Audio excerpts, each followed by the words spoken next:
Hello, everyone. So a couple of housekeeping things. The first one is we found a key in this space. So if anyone is missing a key, it looks like it's one of those important keys, but random keys. So I have it, and I'll be standing in the back, so you can just come see me. Some fire safety things. So in the case of an emergency and you need to exit the building, there are 4 exits in this space. So 2 are located in behind this audience right here, and then 2 are located behind me to the sides. Okay? So let's get started. So my name is Shoshana Wally. I serve as the program coordinator for the LGBTQ Center here at Brown. Before we begin, I would like to thank our partners of the Black Lavender Experience, more specifically Karen Baxter, Kathy Moyer, Alonzo Jones, and Elmo Terry. We would also like to thank our sponsors, the Brown Arts Initiative, Modern Culture and Media, the English Department, and Pembroke Center for helping us to bring Staceyann Chin to Brown.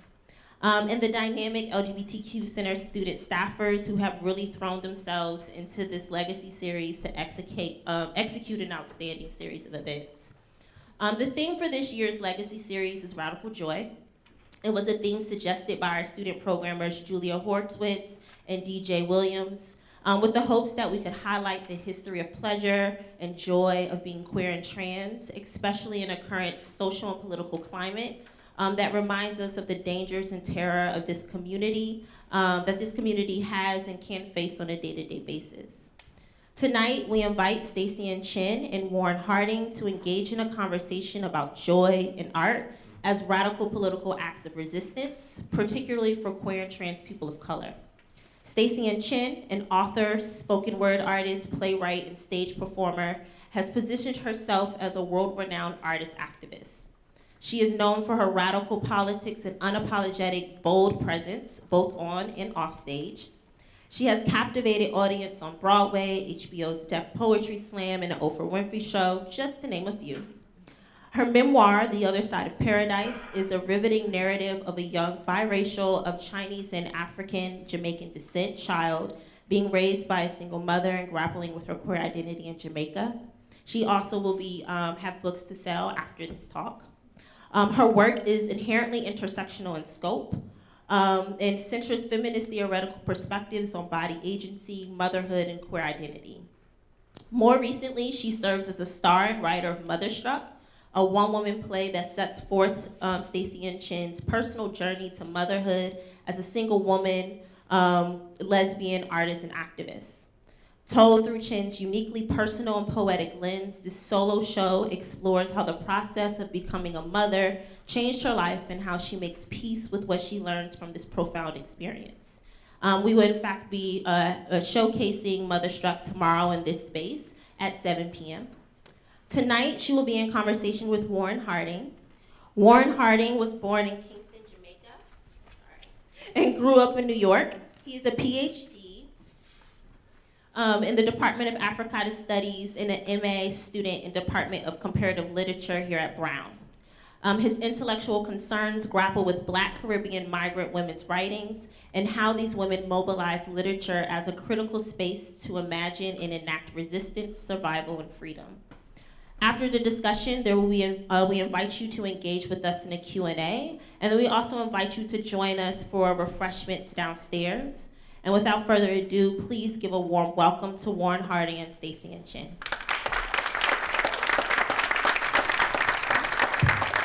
Thank you very much, Joshana, for that wonderful introduction, and also, again, to the Black Lavender series, Professor Terry Morgan, Ms. Baxter, Kathy Moyer, Alonzo as well, for us being in this space, the George Houston Bass space, and to be a part of the Legacy series for the LGBTQ Center.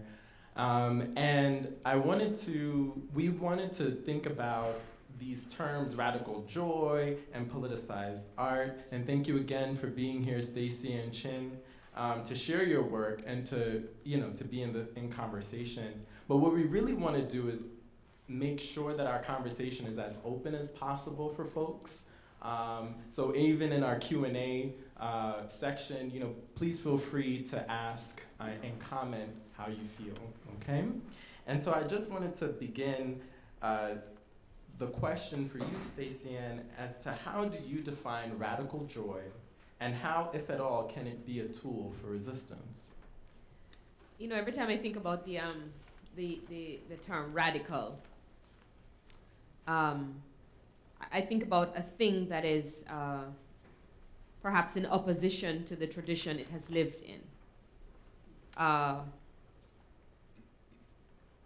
And when you talk about radical joy in the context of being a woman of color, a black woman, a Caribbean woman, a Jamaican woman, when I think about joy and I think about the women I've known in my life, like my grandmother, like my mother, like my aunts, it always strikes me like how strange that word rests within the context of those women. I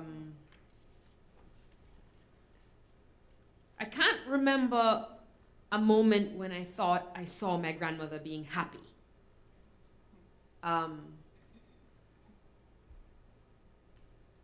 But I remember moments when she seemed full.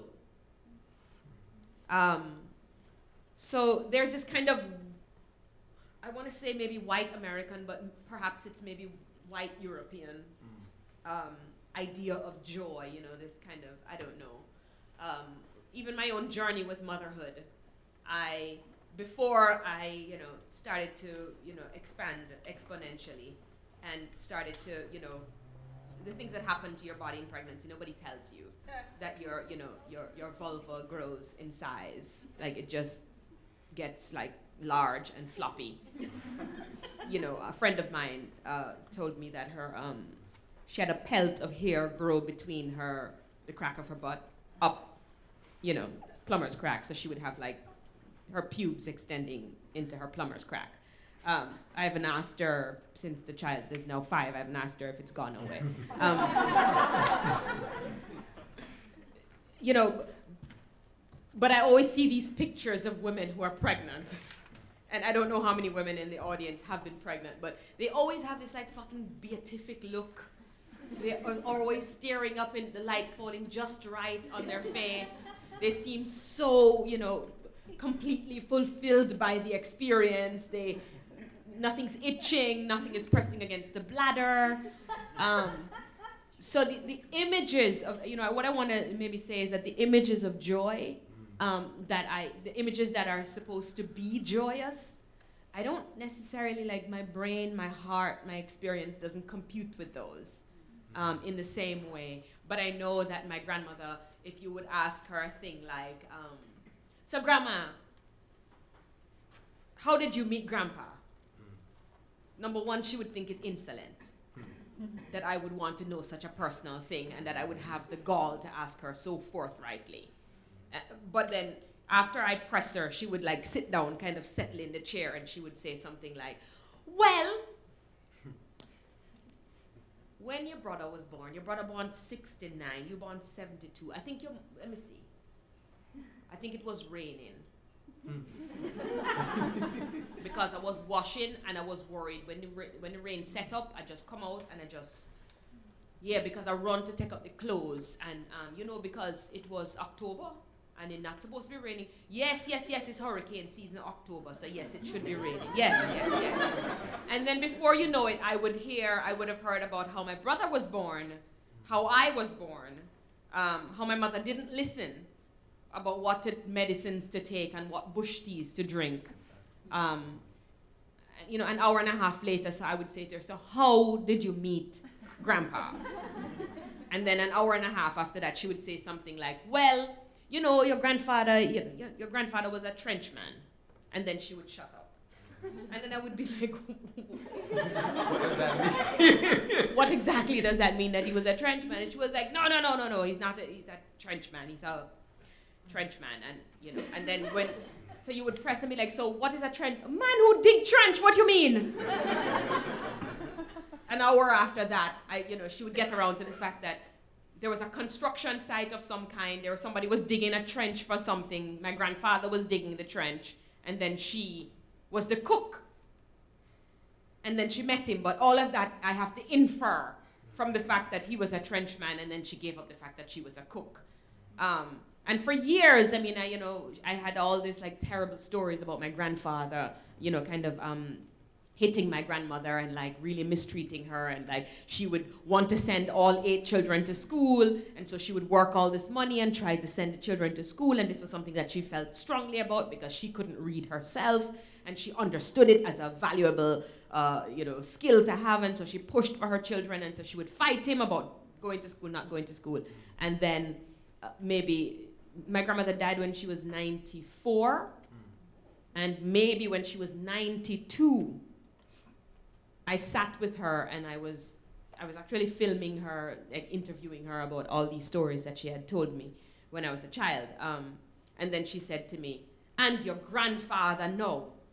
Every day he's in the road with all, you see, that is why I had to move out and leave him, because I find Jesus, and so I had to find a different way to live. And, and now I am alive, and he is 6 foot under, and I'm going to see which woman he's going to climb up on top of now." And then she's cackled. She threw her head back and cackled. And I watch the footage now, and I could see my hand doing like this, like, did my grandmother just say my grandfather climbed atop a woman? Did she just infer all of that? So I remember that as one moment that she laughed. And I also remember, I remember maybe she used to love Kentucky Fried Chicken and patties, beef patties. And so every time I visited her when I came to the States and I would go home to Jamaica, she would lift the Kentucky Fried Chicken high in the air and say, "See, God always provide." And I was, maybe those were my atheist years, and I just never saw any value in that kind of thing. So I was always like trying not to be rude, but like trying not to look as if I was agreeing with her that God had provided. So the moments that I have moments when maybe she laughed, but I can't remember the moments when she seemed joyous, but I think that she seemed full. And so I think my own life now feels like that.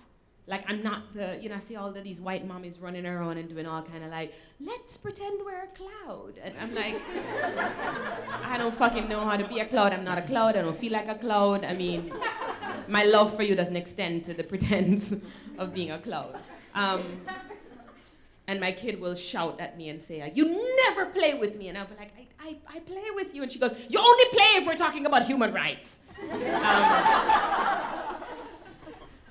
So, I don't know if I'm giving you any kind of answer here, but it does feel like we live a very full life. We live an intense life. The child and I argue all the time. I think I live in like intense discussion with my friends. We argue about things. We come home and cuss about white people all the time. We cuss about white men. We cuss about like white institutions. We cuss about the world. But I can't say that I recognize moments when what we look like would look like those pictures that they have about what joy looks like. But I know we feel full all the time. Thank you for that, because at first it was like, to think about radical joy as an expression, but you're bringing to the table the idea of fullness. Is sort of like there's a bodily experience that's happening as well that one can feel to bring something else into the world that's resistant. Do you feel that? For sure. And that fullness, I suppose, maybe and maybe it is my own deficit in understanding what joy is.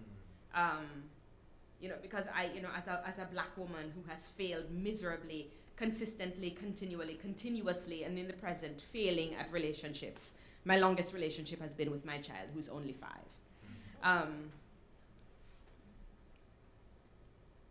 And especially because this romantic love is where a lot of joy is supposed to exist. And if you can't fucking close the deal, it's like, damn, I'm missing out on my fucking joy here, man. The girl is leaving you and you're like, please don't leave me, I'm trying to like find my joy.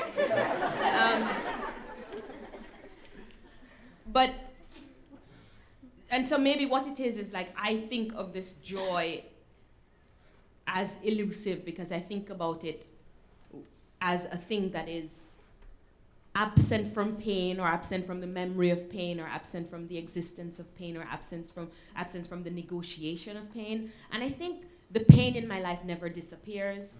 I think sometimes it presses against me more sharply than other times. But all the time I think about it, I live with it. I live with the fact that I feel like my grandmother's life was not exactly what I would have wished for her if I had my own way about it. She would have learned to read, and she would have, she would have learned to read more than the few lines in the Bible that she did. Maybe she would have been able to read the work of Lorna Goodison and seen herself in it. I think about my own mother now, who lives in Germany and is kind of in this place of no man's land, and her ability to understand reality and to live with it is severely compromised by the history that has kind of trailed behind her. I think about my own child, who is, who looks to me like what joy is. I can't remember being the child she is. She wakes up completely confident in her ability to take on whatever the world is going to show her. And she wakes up kind of like fully, like her elbow is no different from her vagina. If there's a bump on her elbow, look, mommy, there's a bump. And if there's, look, mommy, there's a bump. Like that's what I suppose you look like before trauma marks you. Before you start, I've always walked with a slouch because when I was a young girl, the grown men around me, grabbed at whatever was growing on my chest for as long as I can remember it. And so when I slouched, it would mean that there would be less of an imprint in my shirt and probably call less attention to it. And it took me years in therapy and lots of money I didn't have to figure this out.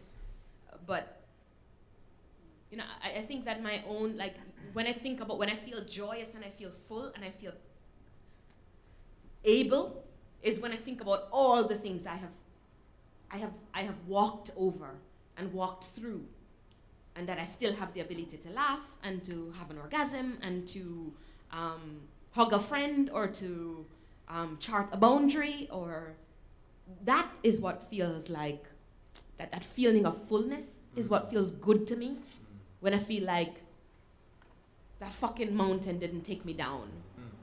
That person's violence didn't flatten me. But I don't think I'm ever in absence of the pain I've experienced. But I don't think that I'm less of it, or I don't feel like I more and more, as each decade passes, I don't feel like I have to disappear it. Like I feel more and more grateful that this thing doesn't define me or prevent me from doing amazing things that like laugh and breathe and raise my kid. But I've really been thinking about this idea of joy and fullness and joy and glee and those things. I don't think I've access to them purely, and I wonder if anyone does. Like if you ever feel like, oh, the things that mark you in your past are not. You don't carry them with you. I don't know.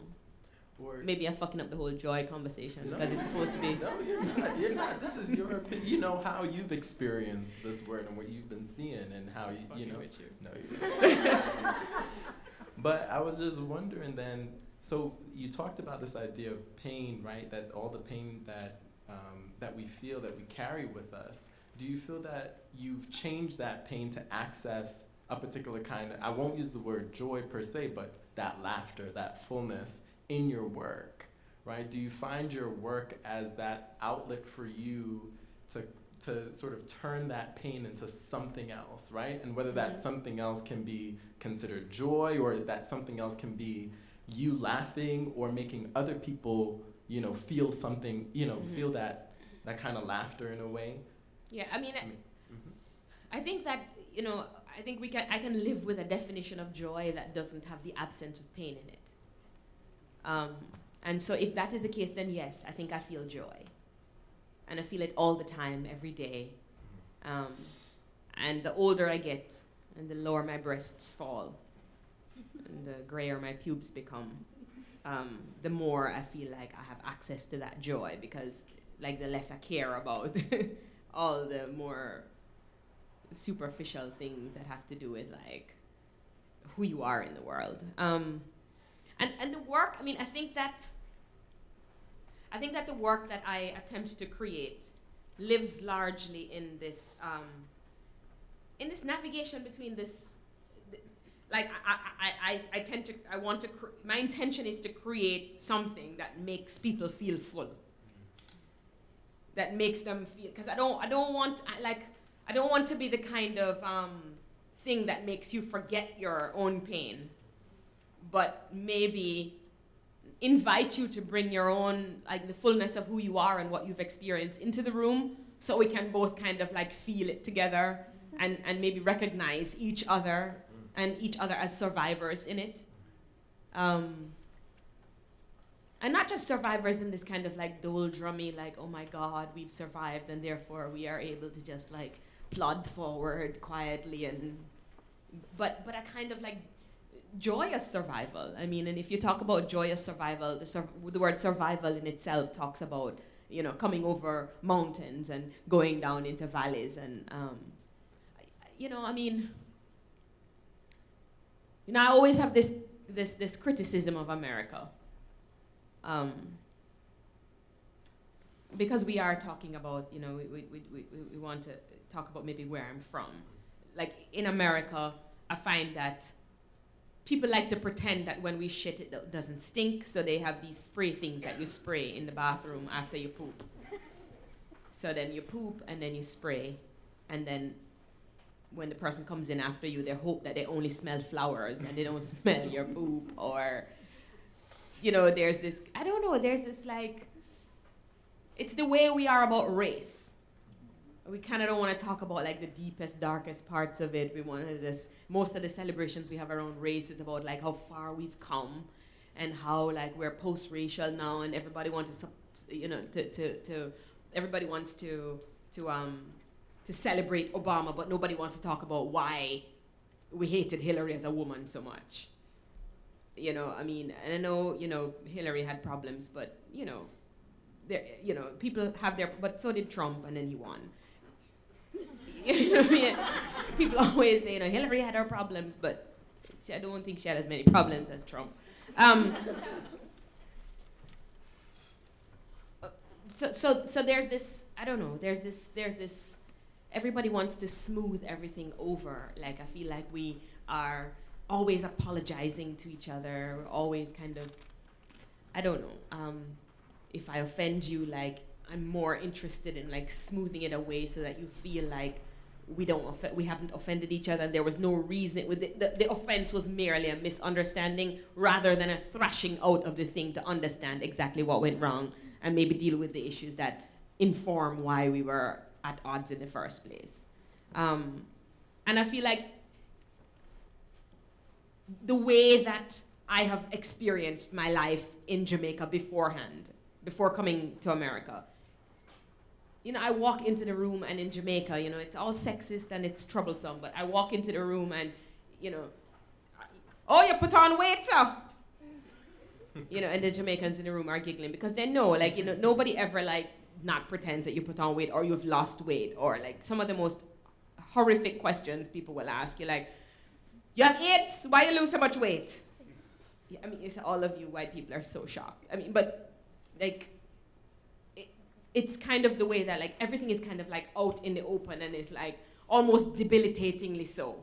You kind of really, you're, like, wondering, like, how do I navigate this conversation now? Because I can't begin by telling you you're sexist, and I can't begin by saying that you're racist, and I can't even explain to you why it's problematic, you know.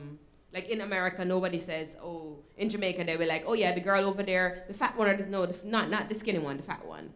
In America, nobody would ever say that. So there's a kind of plainness of speak that happens in Jamaica that maybe showcases a lot of the problems that we have, a lot of the sexism, a lot of the racism, a lot of the other things that you can't get your hands on here, which I think is like there's one conversation happening that you're experiencing one reality and then people are speaking another reality. And I think that sometimes that disconnect is what I think pushes against me sometimes here and makes it so that I really can't access joy or like that kind of joyous like exuberation in living, because I find that so much of what is happening can't be talked about. So do you feel then that plainness from Jamaica, do you feel that allowed you to kind of develop a kind of political consciousness that then, helped to shape your work?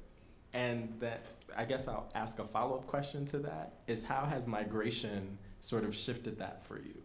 I can tell you this much, like I was the kid who would just talk about anything. Like I would get in trouble all the time. I was in class, I was in church asking, where are the Jamaicans in the Bible? If the Bible is the history of all humankind, where are the Jamaicans? If, and anything that would happen, I would speak about it. I lived in homes where, when I was touched inappropriately, I would scream loudly about it and talk about it in the house. And so I was always getting in trouble, but I was always the kid who kind of maybe was the loudmouth. And I worked towards, I was born among very, very poor people in Jamaica.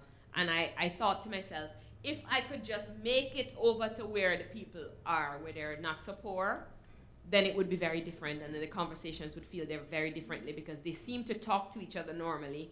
They seem to say things like, I love you, or, I'm proud of you, or those things that I maybe longed for as a kid. They seemed civilized to me, They didn't have like jump up in church and like somebody falling over, you could see our panties and everybody screaming hallelujah.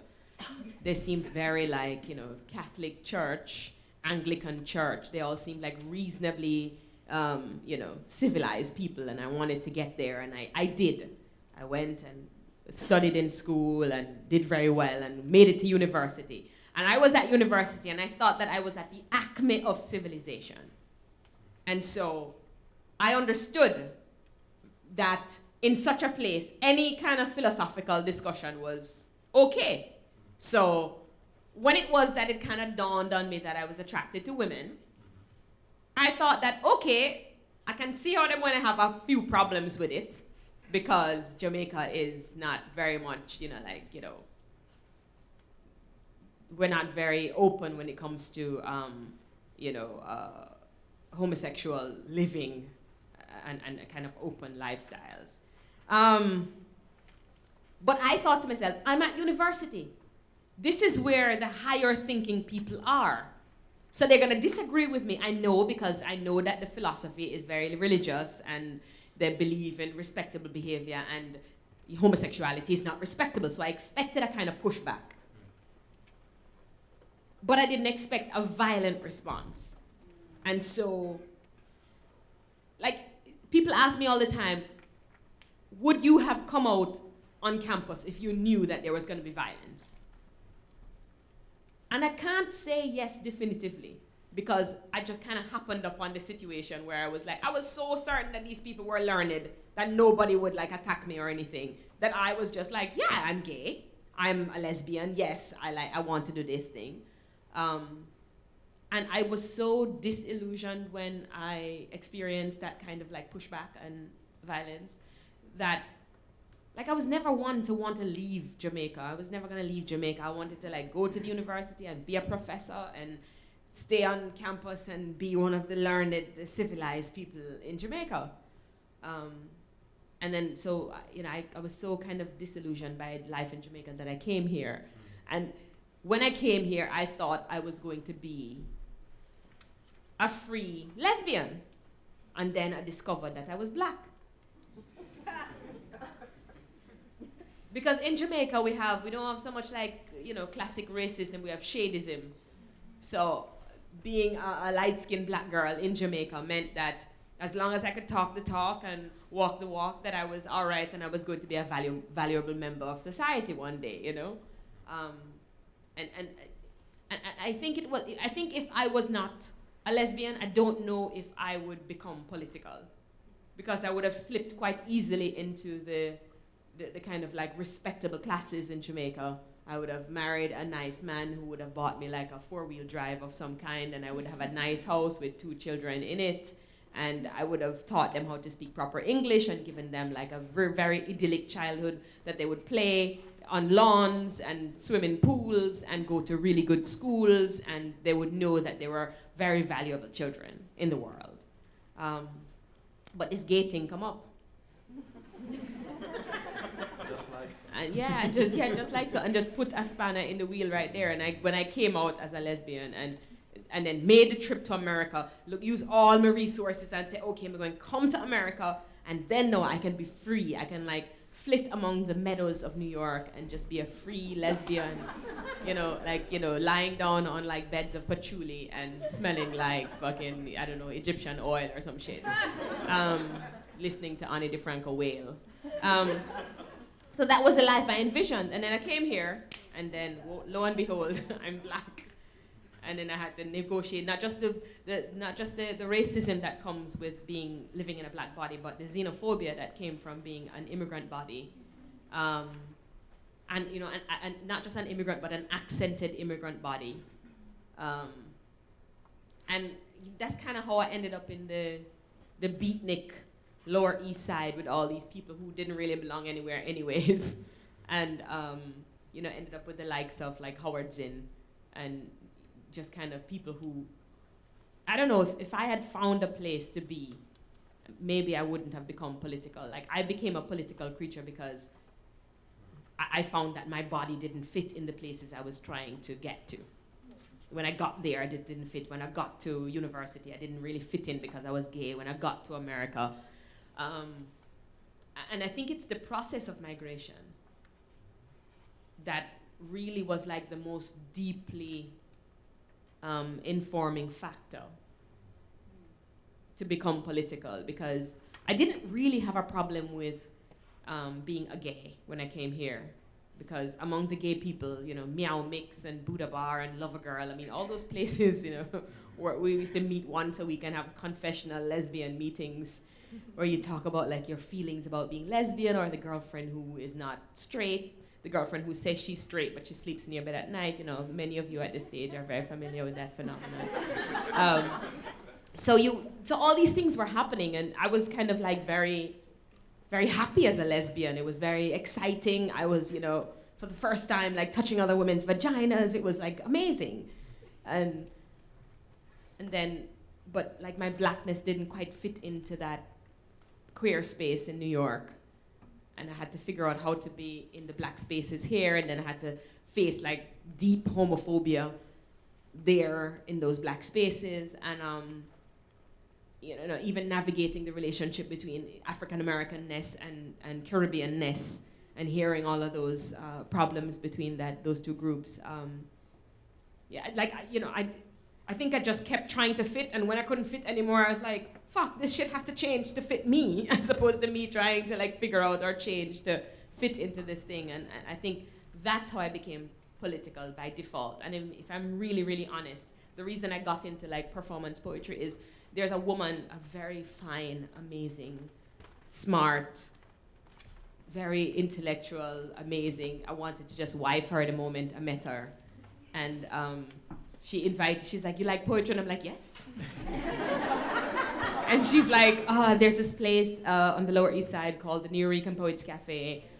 You should like meet me there on Friday evening. And in my head, I'm like, oh my God, we have a date. And then I got there, and then she wasn't there. She stood me up. But when I walked in there, Sarah Jones was performing from Surface Transit, which was her one-woman show. And like it lit a fire in me, and I just kind of catapulted into it and found a space where I could talk about all the parts of me and start screaming. And I was reading journal entries, and people were inviting me to come and read a poem somewhere. It was just kind of happened just it just kind of just rolled on, happened just so, But I don't think that I was like looking at it and thinking like I'm going to be, And if I'm honest, I used to read Lorna Goodison. I picked up the Lorna Goodison book the other day, and I was reading, the little notes I have in the back, and it's like, she has this poem called "Who Is That Woman?" and all about like if there are 20 or 30 lines in the poem, I have maybe like 100 scribbles in it, and it was all about like, my God, like I could feel the woman, and I could do like all this stuff. And this was before I was gay. It's very evident that I'm gay from the scribbles. But it had all this energy, and I loved that she was writing us into history, and I could see the women that I not just loved, but the women who raised me in it. And I think maybe that some fires were lit before, but it certainly exploded into a big flame after I had tried a number of times to fit in with the structure as it existed. And then I was like, I'm not the problem, the structure is the problem. And then I was meeting with other people who could see, who were saying the same thing. And so now, do you feel in 2017, right, that you fit, or are you still rebelling? No, I don't think I fit, but no, I don't care. I don't know. I think. Who in the room feel like they fit? Raise your hand. We were talking about this in yesterday's room. That maybe the problem is that we're trying to fit. Maybe we shouldn't fit. Maybe we should just be culling a world that maybe looks different and has more room or more different shaped spaces for different people. And maybe we shouldn't be moving towards this place in absentia of pain. Maybe the thing we should be creating is more a thing that celebrates the journey rather than dwells too heavily on what we imagine the destination might be. I imagine what would I do if I ended up happy? And maybe happiness in my head is I don't have nothing else to worry about. The thing done, everything party done, everything mash up. There's nothing more to do. What would you do if you didn't have to struggle anymore? What would you do if you didn't have to fight with yourself about, finding meaning in your life or whatever? Sometimes as I angst and I lick the tiles in my bathroom with sorrow, I feel like there is some great joy in this, in the angst. I don't know, you just kind of know that you are in struggle and other people are in struggle. I always feel senseless whenever I'm whenever I imagine there would be nothing else left for me to do. I wouldn't be an artist if the world were suddenly utopic. What would I write about? Flowers and hills. And how would Brown invite me if we didn't have problems with race and class and sexuality on campus?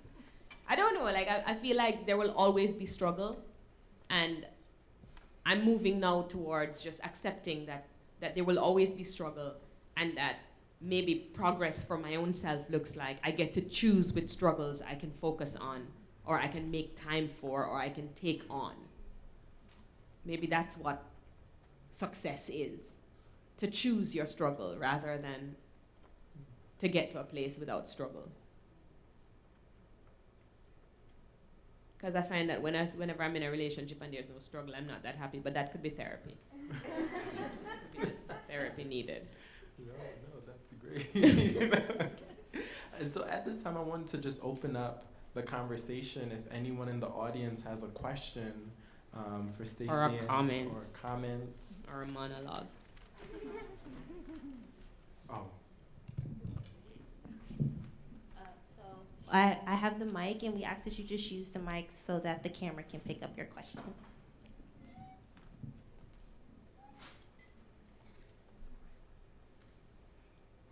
I really can't see you all, so just, okay.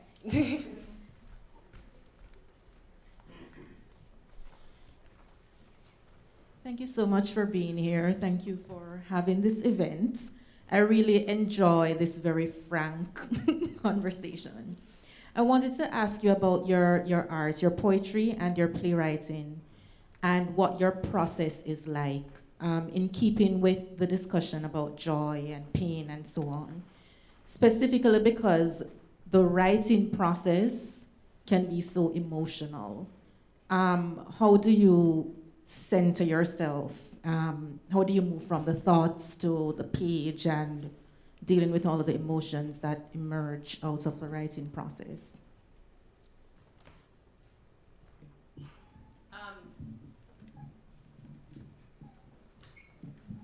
I think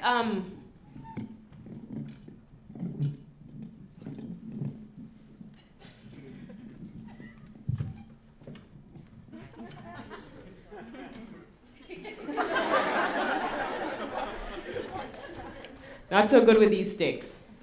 I'm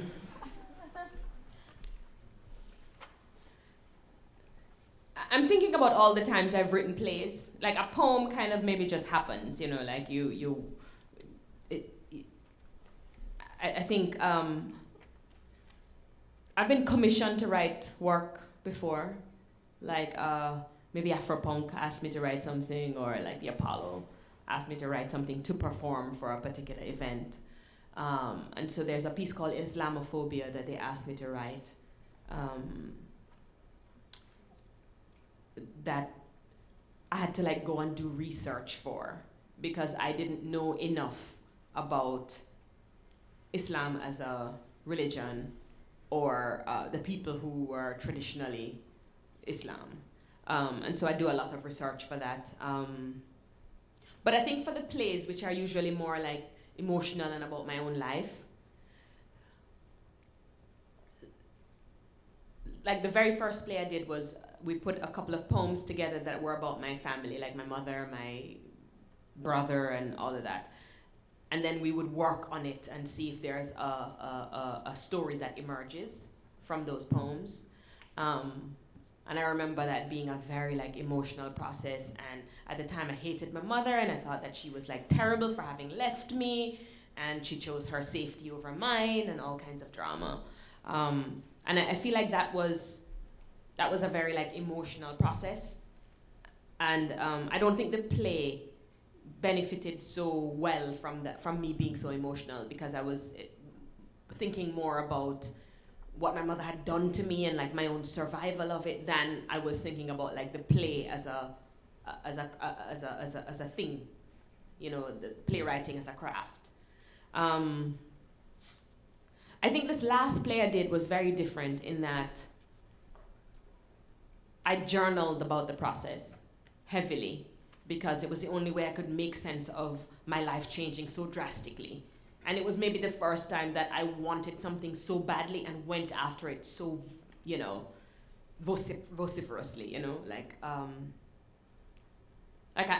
went for broke going pregnant, and every obstacle that could happen happened, and every time I knock an obstacle out of the way, another one would mount itself. So I didn't even know I was writing a play, because I was just writing to make sense of it, writing to kind of like, you know, and I was worried about not being a writer anymore, because I was now a mother, and the mothering was taking up so much of my time, and it had changed my body, and it had done all this stuff, and so it was really kind of like a defiant act, as in like, I'm gonna write even though this thing that I'm writing doesn't make any sense, and it's so stupid and whatever. And I think when Zuri arrived, about a year after Zuri arrived, I had all these pages, and I kind of like dropped all of them into one Microsoft Word document, and I began reading them and trying to make sense of them, and trying to move the pieces around in terms of chronology, and whether it would make sense, you know, as a narrative. And then other questions started emerging. And no other play has happened in the way that this one has. As in, when I started writing the play, Zuri was 1. And when I finished the play completely, she was 3.5. So it was like a very different stage of life. You know, from when the child is, I think 6 months was when some of the pieces were written down. And I also blogged. I mean, the first half of the play happened as blogs for Huffington Post. So I blogged for the Huffington Post because I was pregnant and I was having like a dramatic pregnancy. And so I blogged. And so those blogs, we put them all in. And then, so the story was there, but the play wasn't really. And so every time I turned around and I ended the play, the first time the play ended when I'd given birth. And it felt very full and finished and like, oh, it's a quest, and you go get pregnant and you have the baby. And then I realized when she was 3, I was like, no, the play doesn't end really when you have the baby. It kind of feel like the play just beginning when you have the baby, because it's a whole other kind of change. And I remember Cynthia Nixon directed it in New York. And I remember us sitting down and Renee was in the room with us, and we were like, we have got to decide when this fucking play ends. Like we can't be doing this until Zuri's 16. Like we have to make a decision about what, and then so now you have to ask yourself, what is the play about? So you have to ask yourself all of these big questions, like what kind of mother am I? What kind of, why you wanted to become a mother in the first place? You know, you have to ask yourself, like, you know, what did I do wrong? What did I do not right? And, you know, I mean, Renee, we had like in that first couple of months of rehearsals, you know, like I was like bawling like almost every day and just like weeping on the floor and just unable to hold myself together because I was just feeling like I was doing a terrible thing, and then I was away from the child was at home, and I was at rehearsals, and I was thinking like I'm a terrible mother, and I was like trying this like attachment parenting thing where the child is just like attached to you all the time, which don't always work when you're doing other things, right? and when I came to the process of and I had to land, I had to like decide that, you know what, the play is what it is now. And then you just go to therapy for the rest of it. You know, and you try and exercise. And I think maybe the thing that helped me most for this play is somewhere in this play, in the writing of this play, my understanding, my compassion for my mother extended way beyond what I thought it would be. Because all of a sudden I could see myself in the same position as my mother, making impossible choices. And having to just kind of decide that the thing is what it is, and you just have to just live with it, and you can't go back and say, okay, Zuri, can you please go back out the passage so that, and come back, and I'm gonna have you when I'm 35, as opposed to 40, because you're thinking to yourself like, you know, you're watching all these 28-year-old, 32-year-old mothers running after their children and being clouds, and you're like, I'm just past the cloud era. It's not gonna happen, and like you just feel like you're being a failure in so many ways. And the other part of it is that you post the play, you have all these people like telling you what a great mother you are, and they don't know like all the things that don't go right and all the ways in which you step on your daughter's words, or you insist that she has to do something that she, you know, like. You just know all the ways in which you're failing, and then you continuously walk into rooms where people are telling you you're doing such a great job. Like, it's so amazing, you're such an inspiration. And you want to tell them, like, I wish you were there yesterday when I was shouting at her and she was shouting back at me. I don't know, I mean, I believe in therapy. I believe in going in to talk about your feelings. I believe in talking about your mother. And you believe in lying down on the couch and giving people a lot of money to pretend to be your best friend for 1 hour.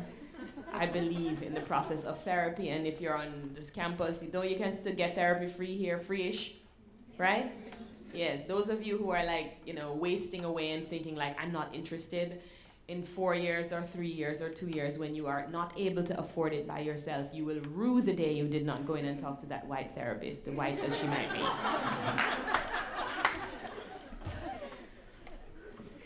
Any other questions?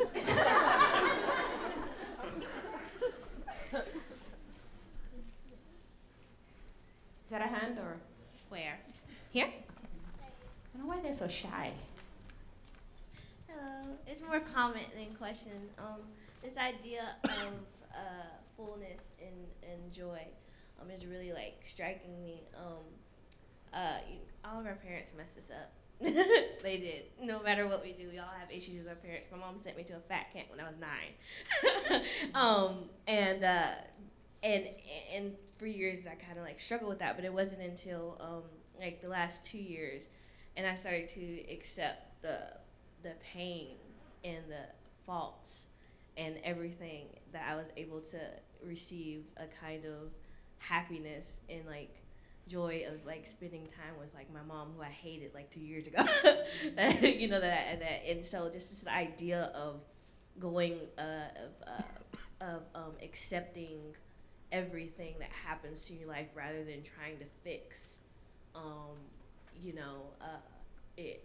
And like even with therapy, you know, I started going to therapy too. I completely believe in therapy as well. And just talking about it, and through that process being able to accept what has happened to you is like one of the most powerful things, I think. And so I just kind of agree with this theory of fullness, of accepting your trials and your the good moments and the highs and lows, rather than necessarily trying to fix everything. And yeah, through that you gain fullness. I like it. I just really do. I just want to say that. Are there people in thank you so much. Are there people in the room who are in the middle of shifting between like, okay, I used to think my mother's choices were shit, and now they're kind of like not shit so much? I want to hear about that a little bit, you know, like, because I need hope.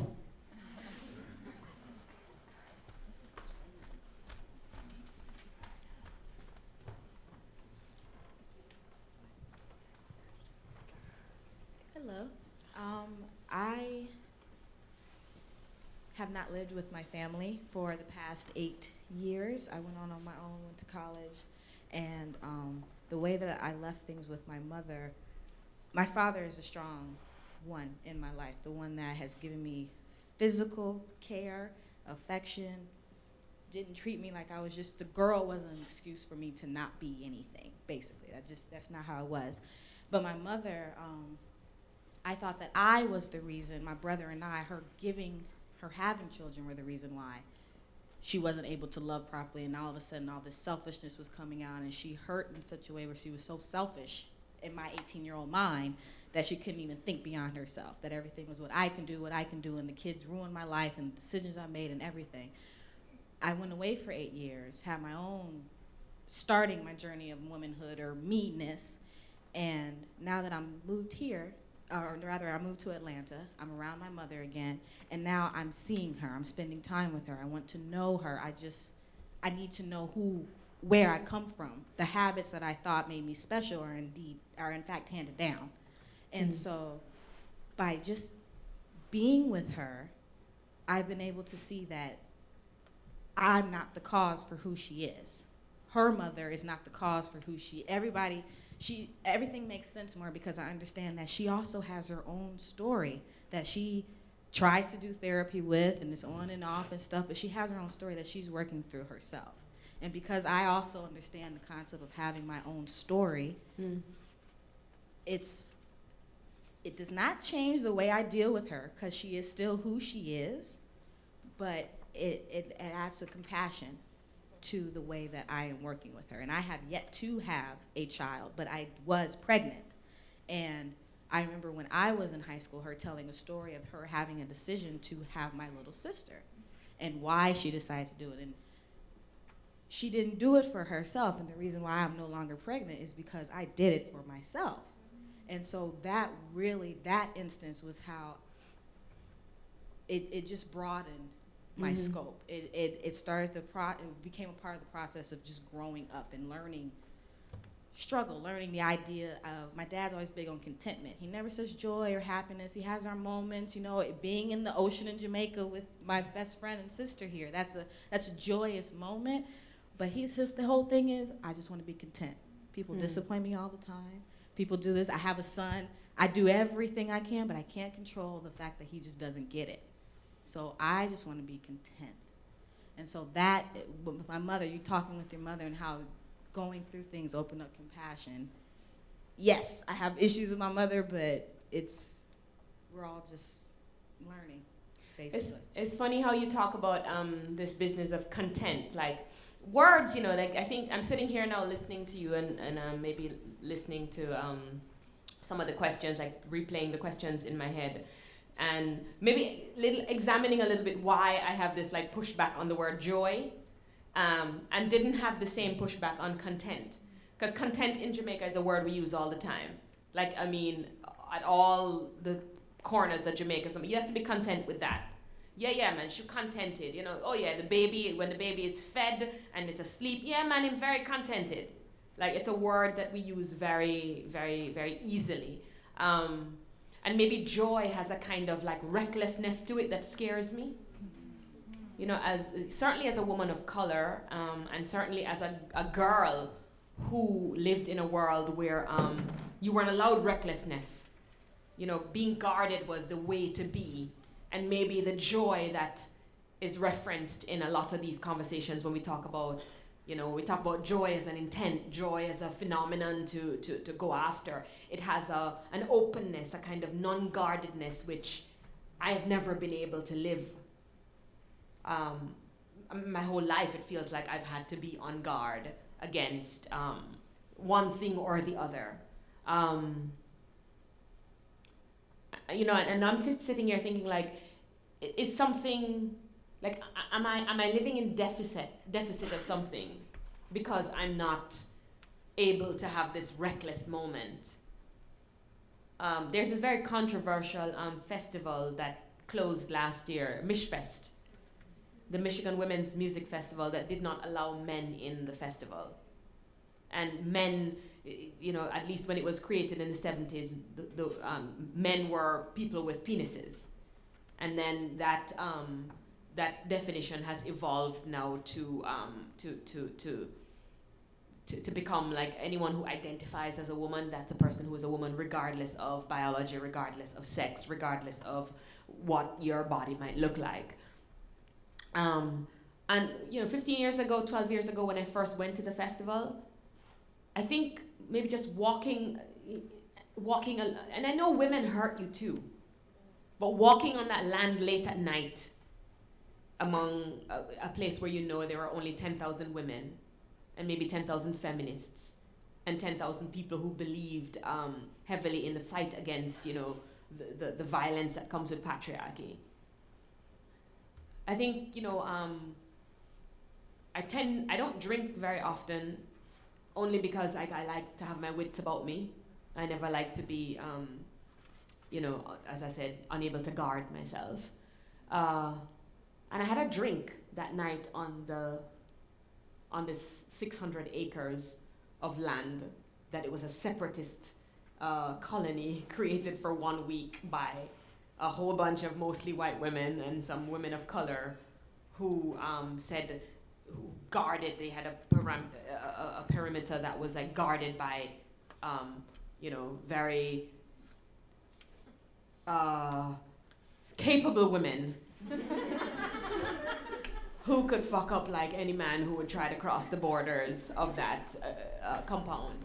And I mention how problematic it is because I know, like, the very mentioning of the Michigan Women's Music Festival in public can create all kind of drama because the conversation between what a woman is and what a woman isn't is like, very charged. And so I want to make sure that you understand that this is not the conversation I'm having in this moment. It's only the moment when I myself understood, because so much of the violence against me as a girl was perpetrated by, patriarchal notions or male-bodied people.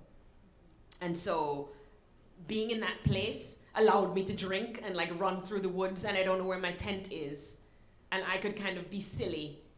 But like immediately I was like, okay, well, it's time to stop that now. Like, don't do that because that's kind of dangerous, even though it was fun for a second. But I don't know. Like, I'm really kind of turning the word joy over in my brain, and how it is that when you said content, I was like, yeah, it's nice to be content. you know, and content has a kind of quietness to it, and a notion of being satisfied with what is, and joy seems to want more, you know, and maybe there's a way in which I've been conditioned not to want more, you know, or not to expect more. And I mean, this is not like typical uplifting talk for you right now. And I'm deeply sorry. Like, I'm about to say something inspirational shortly. But if we're really turning the thing over and we're really examining it, then we have to examine it, right?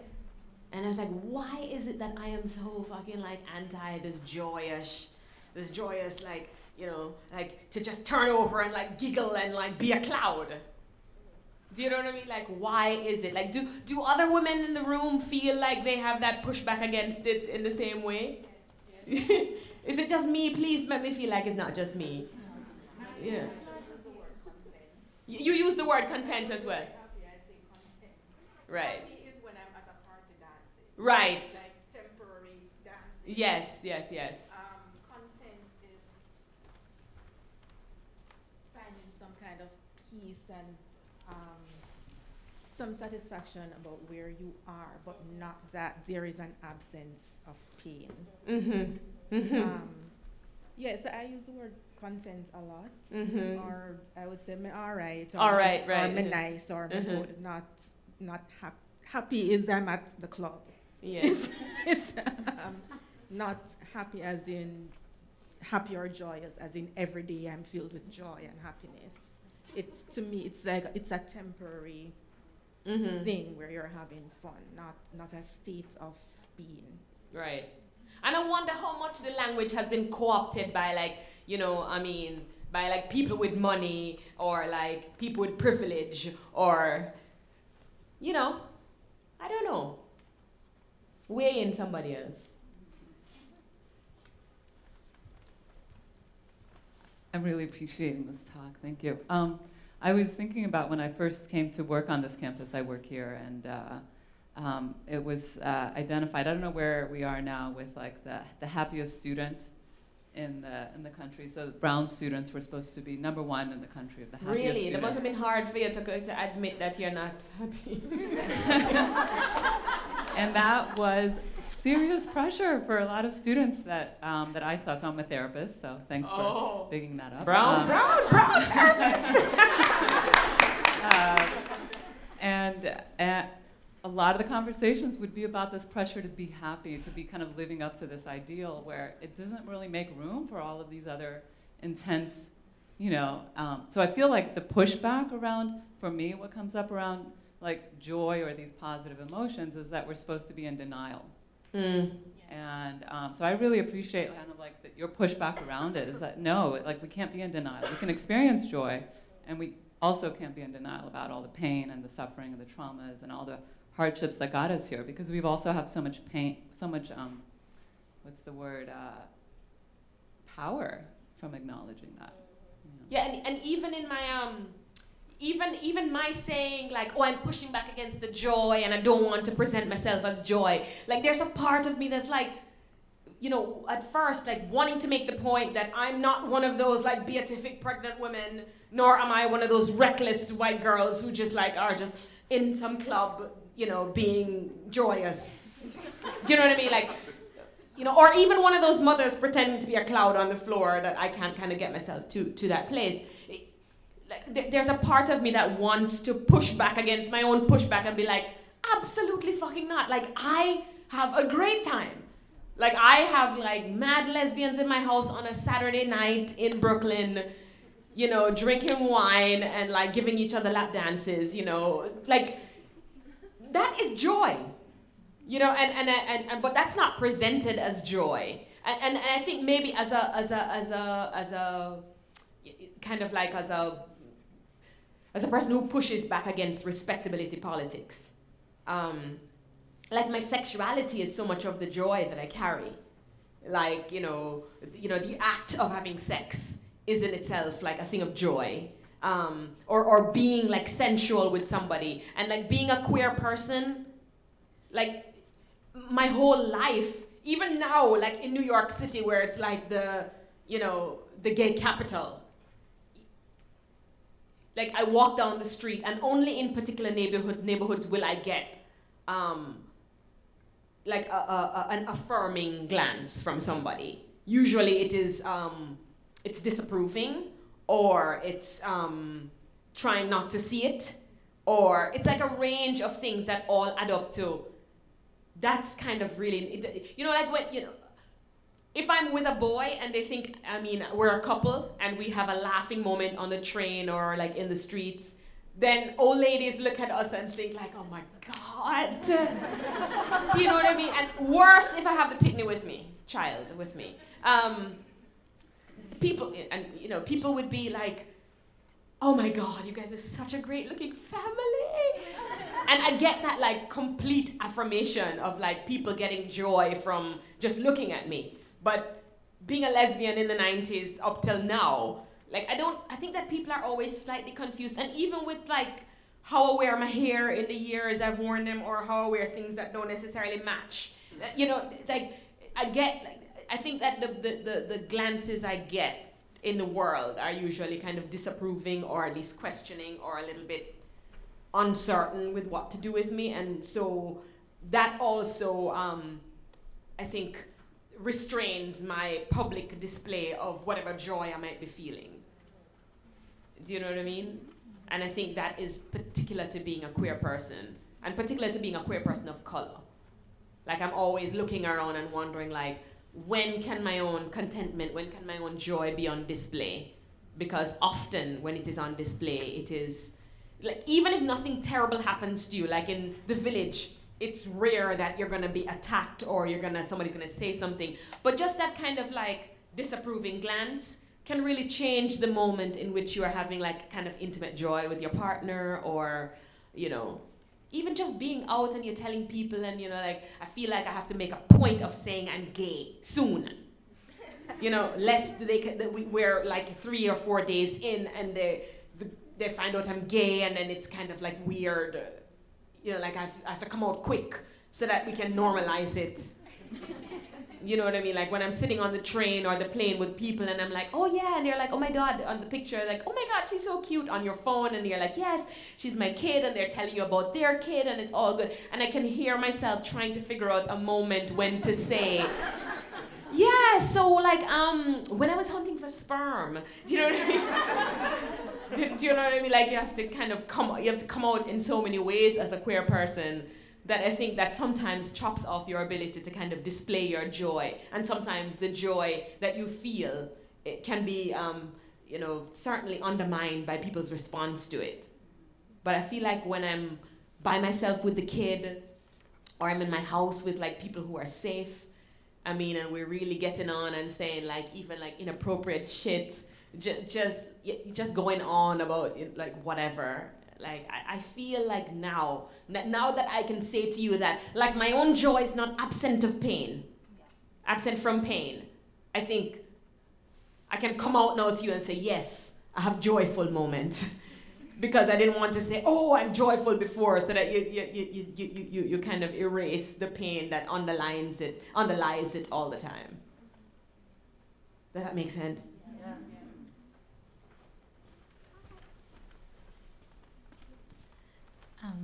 Thank you for everything that you've said. It's been really interesting to listen to you and funny. I have so many thoughts, but I'm not going to say most of them.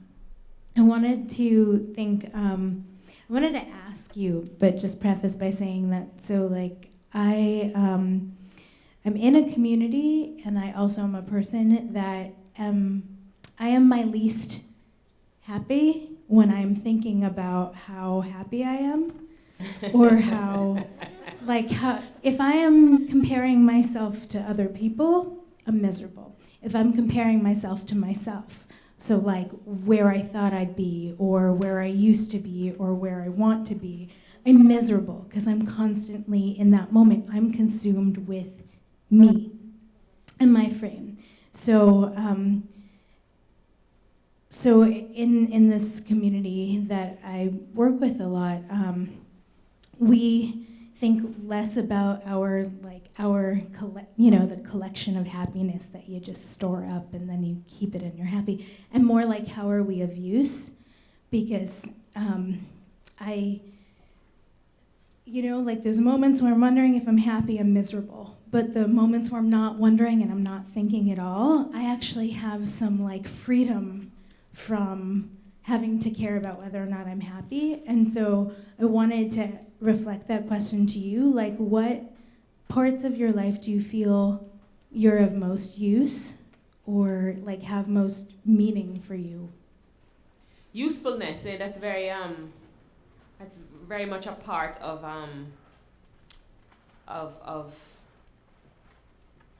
how we define how happy we are or how not happy we are. Can I get a job? Am I earning? Am I taking care of my kid? Am I a good friend? I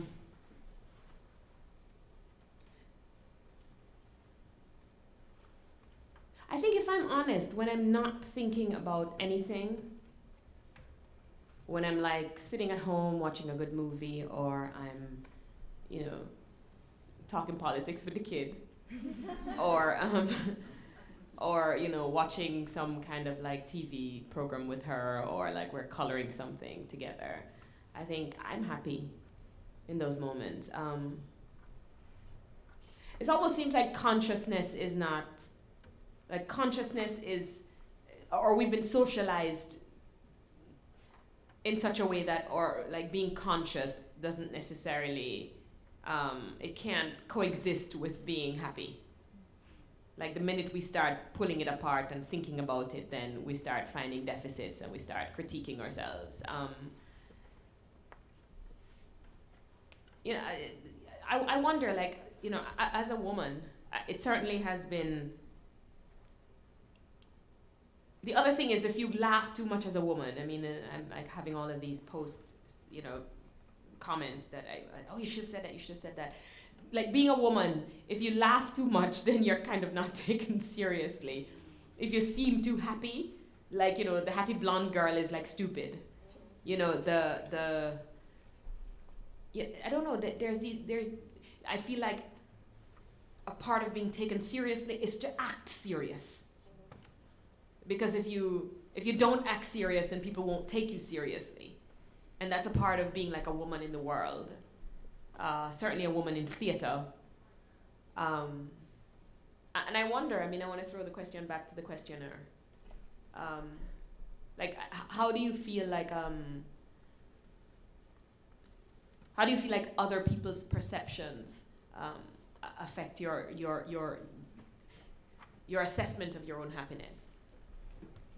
Or assessment of your happiness, their assessment of your happiness or your joy, as a person of color, as a man. I think that that it definitely does, right? I think there's the outside voice, and then there's the inside voice. To even think through, double consciousness, right? Through Du Bois, but for me, it's it's that negotiation. Right? So am I always happy? Not necessarily, right? But I have to experience that sadness to get to somewhere else that I don't necessarily know what that may be, right? And we should, as people, be able to feel all of that sadness, the happiness, the joy. For me, the question is, do you feel free? And how do you shape and create that freedom, right? What are your practices, or what are my practices to stay free? So for example, this week I was talking to Lydia, hey, and we were talking about how, I was saying that this week was such an unfocused week for me. So it was what do I do, right? And I'm I create some free space, So a friend of mine, we were talking, and I was I just want to just go to the river, right?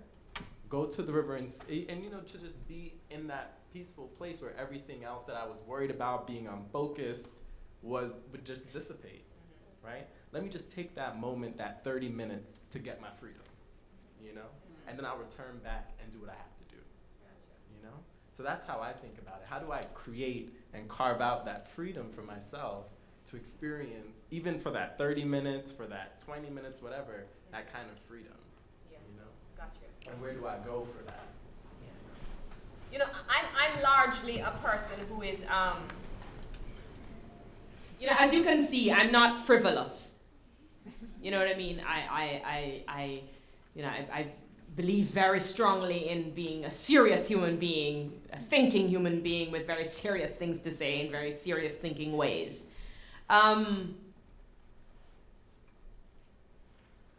You know, and one of the things I've been considering lately is like love. You know, like intimate love. Like, you know, I'm making a pledge to remain single for at least 1 year. I've never done that since I was maybe 20 or 24 or some such time. Because as soon as a space opens up, you know, I mean, invariably somebody invites me into something else and then I just kind of go along. And I feel like your own joy is connected, like joy is an intimate thing. And so you have to figure out where it lives. And I'm largely cynical. So when people are like joy and you have to meditate, I'm like, fuck you, I'm not meditating. If I have 5 minutes of quiet, I'm not gonna fucking use it to stare at some wall and chant. You know, I'm gonna fucking like eat a steak or something. Which I just ate. Gonna get me in trouble with the fucking animal rights.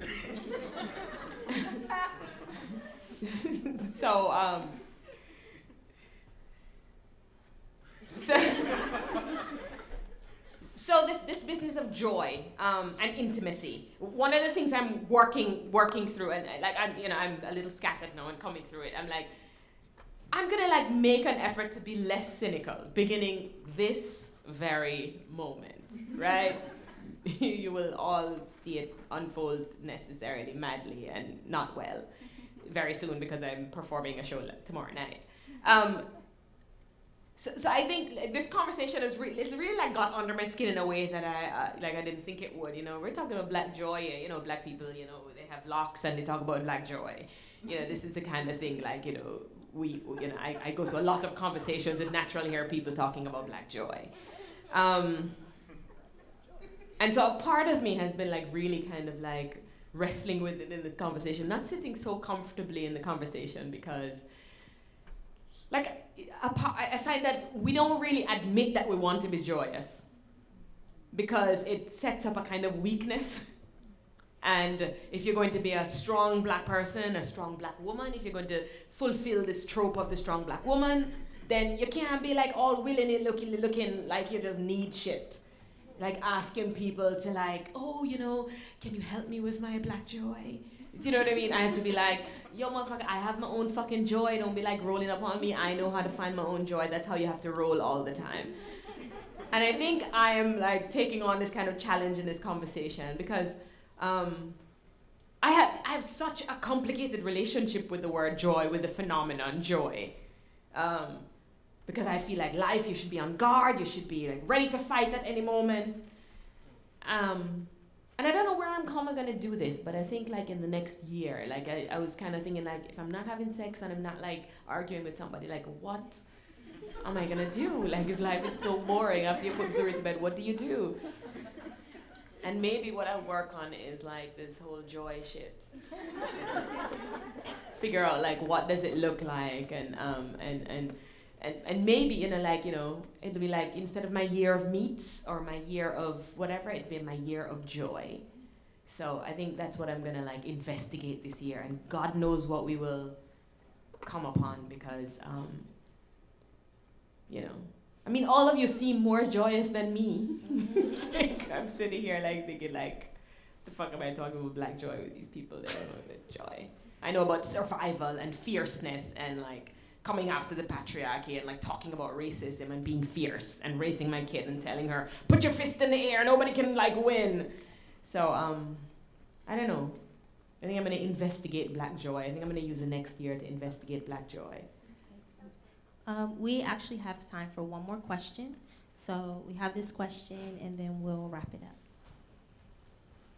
Hi. She's the one who gave me the steak. I gave. I like to feed people. So many things that you said today resonated, and two thoughts that I had that are feel really unrelated, but they're the thoughts that I have. The first is actually how much joy I take in the word killjoy. I know it's so fucked up, but I don't care. I love it. I love it, and I love being that person, even though I'm supposed to not love being that person, but I love being that person. And I think a lot about Sarah Ahmed's work around kind of refusing that joy, that idea of what we have about joy I guess for me, it's about the pursuit of a deeper contentment or a deeper, I guess, fullness of living or possibility for a broader group of people, right?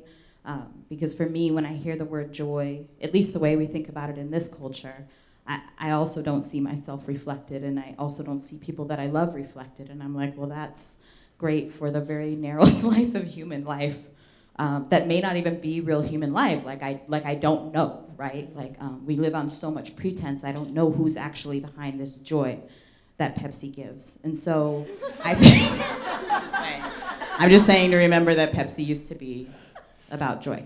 So, but I'm not good at technology. I don't know what happened. I probably pushed the mute button. Oh, the battery's going Maybe. out. Yeah, the battery's going out. Okay. But I'm good at projecting, so.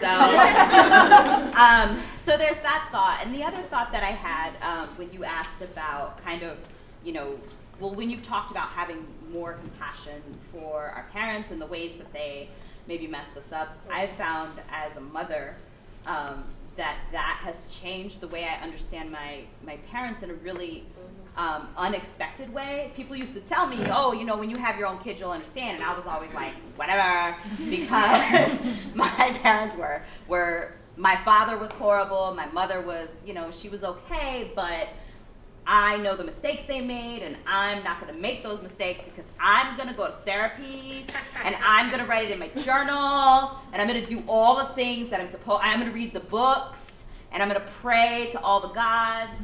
And I think it was the first time that I yelled at my toddler is 2. So it's like, I've been yelling for a little while now. So the first time that I yelled at my child was the first time that I realized that none of that mattered, that I had done all of this work, or at least that's how it felt, right? That I had done all of this work to not become who my parents were to me. Mm-hmm. And that was the part that I did not expect. I remember calling my mom and saying, I don't know how you did this 4 times. I'm doing this 1 time. I want this child off my boob. I want this child out of my bed. And then he keeps coming back to my bed. And I'm like, this is not your bed. And he's like, this is my bed. I'm like, not. Those things I expected. But what I didn't expect was how ingrained the way that I was raised would be in me, that I may not actually be able to do things as differently as I want to. And yet, I think I'm finding that there's a consciousness in that process that actually joy is not the right word, contentment is not the right word, but even maybe presence. That the moments that I can manage those difficulties the most are the moments when I choose to be present in the difficulty and not to flee it, but to be like, to tell myself, right, like stay right here and just kind of see what's going on. And so that's been, I guess, I don't know. Yeah, I think maybe the moments, I think the one thing, I agree with you by saying that the one thing that maybe remains true in all the times I've been able to say I was happy or I had joy or is when no part of me was being excluded from the moment. When all of me, like all of the complication of me could exist in this one moment where, and I find that maybe the spaces, maybe the word maybe we should end on as we come to the close of the evening is intersectionality, is that juncture, that space, that room, that relationship in which all the parts of you can be present, and you don't have to apologize for any of it, and you don't have to make excuses for anything, or you don't have to hide it. but a kind of complete presence, as you said. Yeah, I think like those moments, like you know, I've done like terrible things and have had to apologize to people, or you know, have to kind of you know, go make right on it, or to sit in the presence of someone who knows something about me of which I am deeply ashamed. And it is those moments when other people or the space itself allows all the parts of you to be present. I find like maybe those are the moments where I could actually, without